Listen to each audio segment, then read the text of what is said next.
ಇಂಥ ಈ ಕಾಡನ್ನ ನೀರನ್ನ ನೋಡೋದಕ್ಕೆ ಒಂದು ಅದ್ಭುತವಾದಂತಹ ಪರಿಕಲ್ಪನೆ ಇದೆ. ಅಷ್ಟನ್ನು ಹೇಳಿ ನನ್ನ ಮಾತನ್ನ ಮುಗಿಸ್ತೀನಿ. ಒಮ್ಮೆ ಇವತ್ತಿನ ಹಾಗೆ ಹುಣ್ಣಿಮೆ ಇತ್ತಂತೆ. ದೇವಲೋಕದಲ್ಲಿರುವ ದೇವತೆಗಳ ಮಕ್ಕಳು ಹೀಗೆ ಈ ಮಕ್ಕಳ ಹಾಗೆ ಆಟ ಆಡ್ತಾ ಇದ್ರು. ಅವರಿಗೆ ಕೆಳಗಡೆ ನೋಡಿದ್ರು ದೊಡ್ಡ ಬಯಲು ಕಾಣ್ತು. ಭೂಮಿ ಬಯಲಾಗಿದೆ, ಏನೂ ಇಲ್ಲ. ಮಕ್ಕಳಿಗೆ ಬಯಲು ಕಂಡ್ರೆ ಕೇಳ್ಬೇಕಾ? ಅಮ್ಮನ ಹತ್ರ ಕೇಳಿದ್ರು ದೇವತೆಗಳ ಹತ್ರ, ನಾವು ಭೂಮಿಗೆ ಹೋಗಿ ಆಟ ಆಡ್ಕೊಂಡು ಬರಲ್ಲ ಅಂತ.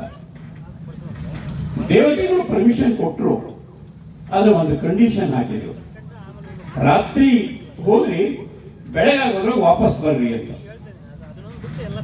ಮಕ್ಕಳು ಕೇಳ್ತಾರ, ಆಯ್ತಾಯ್ತು ನೀವು ಹೇಳ್ದಂಗೆ ಮಾಡ್ತೀವಿ ಅಂತ ಆಟದ ಬೇಡಿಗೆ ಹೋಗ್ತಾರೆ. ಬರೋದು ಲೇಟ್ ಆಗುತ್ತೆ. ಏನಾಯ್ತು, ಈ ಮಕ್ಕಳು ಭೂಮಿಗೆ ಬಂದ್ರು ಆಡಕ್ಕೆ ಅಂತ. ಆಡ್ತಾ ಆಡ್ತಾ ಮೈ ಮಾಡಿದ್ರು, ಬೆಳಗಾಗೋಯ್ತು. ದೇವತೆಗಳ ಮಕ್ಕಳು ಮರವಾದರು ಅಂತ ಕಥೆ ಇದೆ. ಹಾಗಾಗಿ ನಮ್ಮ ಪ್ರತಿ ಮರಕ್ಕೂ ಕಥೆ ಇದೆ. ನೆನಪಿಡಿ, ನನ್ನಲ್ಲಿ ಸುಮಾರು ಒಂದು 150 160 ಮರಗಳನ್ನು ನಾನು ಕಥೆಗಳ ರೂಪದಲ್ಲಿ 2001ರಿಂದ ಪರಿಚಯ ಮಾಡ್ತಾ ಇದ್ದೀನಿ. 7ನೇ ಕ್ಲಾಸಿಂದ 9, 10ನೇ ಕ್ಲಾಸಿನ ಮಕ್ಕಳು ಬರ್ತಾರೆ. ನಾನು ಅವ್ರ ಹತ್ರ ಒಂದು ಪ್ರಶ್ನೆ ಕೇಳಿದ್ದೆ, ಮರ ಕಡಿದ್ರೆ ಏನಾಗುತ್ತೆ ಅಂತ. ಕತೆ ಸತ್ತು ಹೋಗುತ್ತೆ ಅಂತ ಹೇಳಿದ್ರು.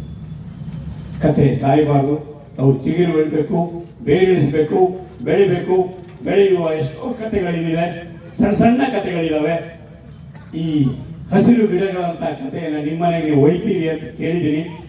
ಬಹುಶಃ ಇನ್ನೊಂದು ವರ್ಷ ನೀವು ಸಾಕಿ ದೊಡ್ಡ ಮಾಡಿ ಆಮೇಲೆ ಮೂಲ ಸ್ಥಾನಕ್ಕೆ ಕಳಿಸ್ಕೊಡ್ತೀರಿ.